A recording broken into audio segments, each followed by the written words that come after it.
सबसे बड़ा सवाल और चिकित्सा विभाग के जितने भी अभ्यर्थी हैं उनके दिमाग में एक ही सवाल उठता है कि आचार संहिता कब लगेगी। आचार संहिता जो है आज रात को मिडनाइट लग सकती है।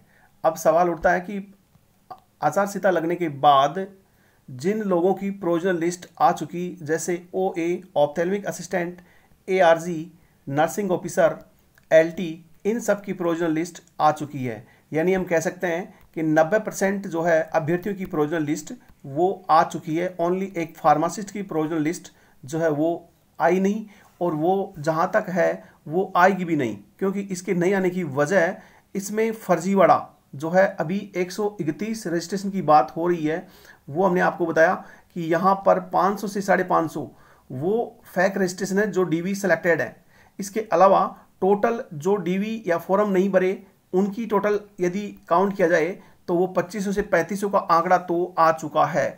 जैसे भास्कर ने खबर दी है कि जैसे ही RPC में भास्कर ने इसकी पड़ताल की तो पता चला कि यहाँ से जो है 131 प्लस 25 फर्जी रजिस्ट्रेशन की संख्या और बताई जा रही है।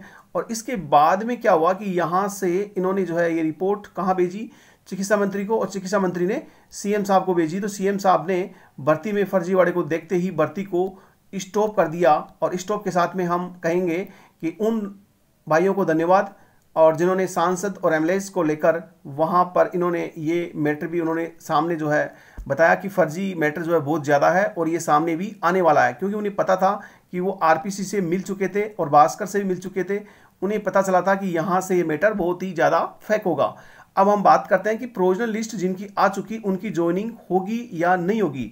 देखो, सबसे बड़ी बात होती है कि जब भी प्रोविजनल लिस्ट आती है तो प्रोविजनल लिस्ट आने के बाद इलेक्शन कमीशन से परमिशन लेकर जो है वो सरकार संबंधित विभाग वो इनको ज्वाइनिंग दे सकता है। लेकिन राजस्थान सरकार पर मुझे इस बात पर विश्वास नहीं है कि वो ज्वाइनिंग जो है वो आपको यहाँ इलेक्शन कमीशन की परमिशन लेकर ज्वाइनिंग देगी।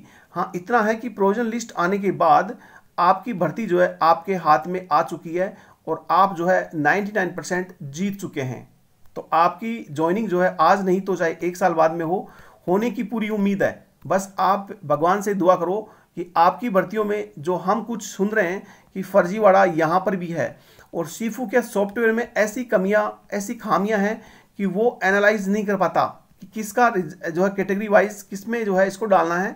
तो उसके सॉफ्टवेयर के अनुसार यदि यहाँ अनियमितता पाई जाएंगी और लोग हाईकोर्ट में जाएंगे तो कुछ भी हो सकता है। यानी हम कहना चाहते हैं कि प्रोविजनल लिस्ट जो है यदि फर्जीवाड़ा नहीं हुई तो आपकी ज्वाइनिंग होगी, अन्यथा लोग ज्वाइनिंग होना और प्रोविजनल आना बहुत बड़ी खुशी की बात है। बट यहाँ पर आप इतने खुश भी ना हो कि आपकी ज्वाइनिंग 100% होगी।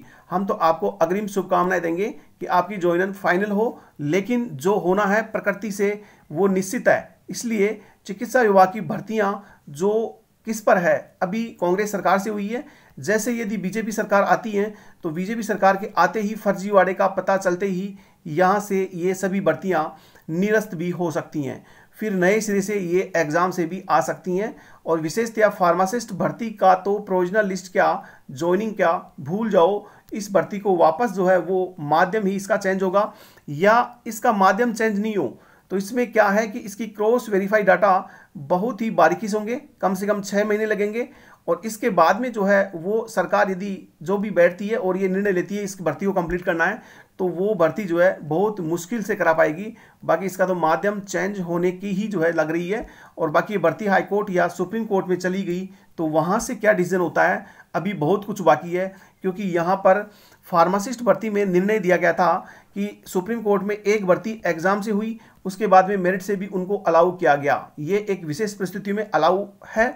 बट यहाँ पर ये नहीं बताया गया कि यहाँ पर जो क्वालिफाइंग मार्क्स 70% का वेटेज हम ले रहे हैं वो क्या है, वो यहाँ पर फर्जीवाड़ा ज़्यादा है। ये अब कोर्ट के सामने आएगा तो बहुत कुछ बदलाव भी हो सकता है। धन्यवाद।